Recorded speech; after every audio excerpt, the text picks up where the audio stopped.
Therapy for kiddos. Why does it need to be specialized? Why do you always come across play therapy, DBT, or even some other acronyms or letters mushed together that you don't know quite what they mean, but seem to be a big deal when it comes to therapy and working with kiddos, especially under the age of 12, maybe 10? Hi, my name is Stephanie Corporal. I am the owner of Marble Wellness, which is a multi-specialty mental health therapy practice in St. Louis, Missouri, with locations in both Ballwin and Lake St. Louis. We see kiddos out of both of our locations, ages 3 and up.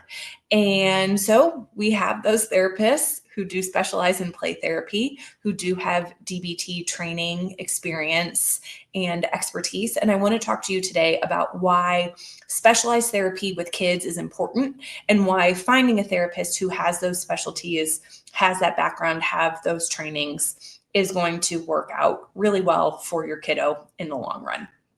If you think about it, kids, even 10 and under, only have so much language that they can use, right? Therapy is about processing so much of your internal world being both thoughts and feelings, making senses of patterns, behaviors, and things like that. And so even adults have a hard time with those words sometimes. We teach people emotional vocabulary frequently when they are adults in our offices. So if you think about the language toolkit that kids have, it's pretty limited. Also, their brain development means that their insight, their ability to self-reflect, make those pattern connections also may be limited. What is not limited is their ability to express through play.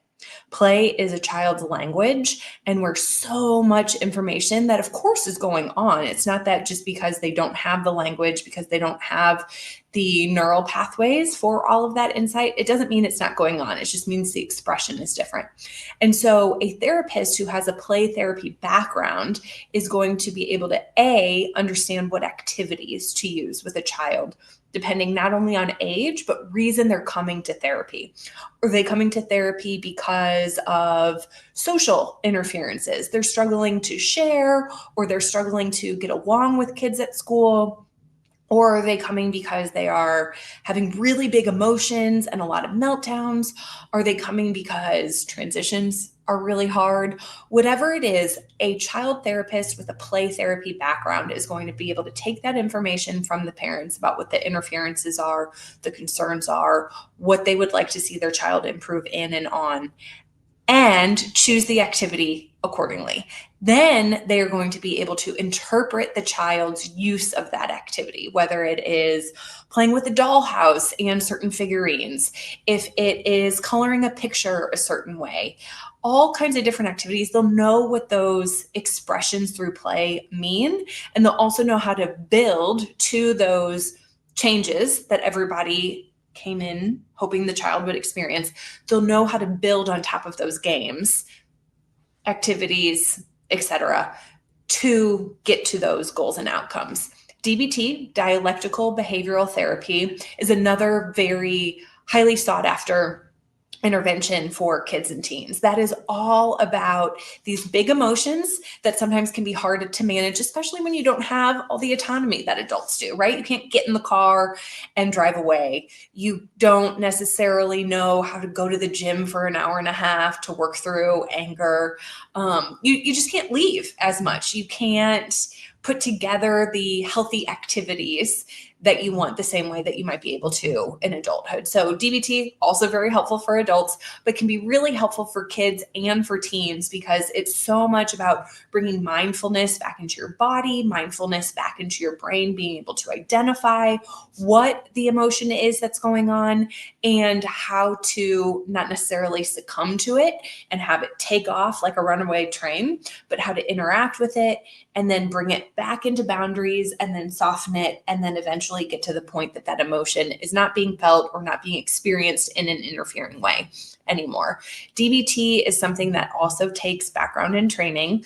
A lot of therapists may know what it means, myself being one of them. But for example, I'm not trained in DBT, so I'm not necessarily going to be able to know how to piecemeal it together for a child or a teen to be able to get them to the other side. I can use other interventions, but they won't be DBT. So that is why it is so important and why you so often hear these different acronyms for child therapists, and why people might say, oh, you should see somebody who has DBT in their background. You should see somebody who's a play therapist. It's because child and adolescent therapy needs to look a certain way, because kids are just different. They're built different. They're still going through so many developmental changes, those changes in the brain, the changes in everywhere in their bodies, and what those connections are. And so those certain interventions make specialized therapy so much more effective for kids and teens. And that's why you see it everywhere. Hope that helps. Please know that we have play therapists, we have DBT therapists on our team. But if you are looking, wherever it is, even if it's not us, for child or teen therapy, those are some things that may end up working out really well for you and your child and the goals you are trying to help them achieve. If you'd like to learn more about our practice, feel free to visit our website at www.marblewellness.com, or go ahead and give us a call. We can be reached at 636-234-3052. Thanks so much. Talk to you soon.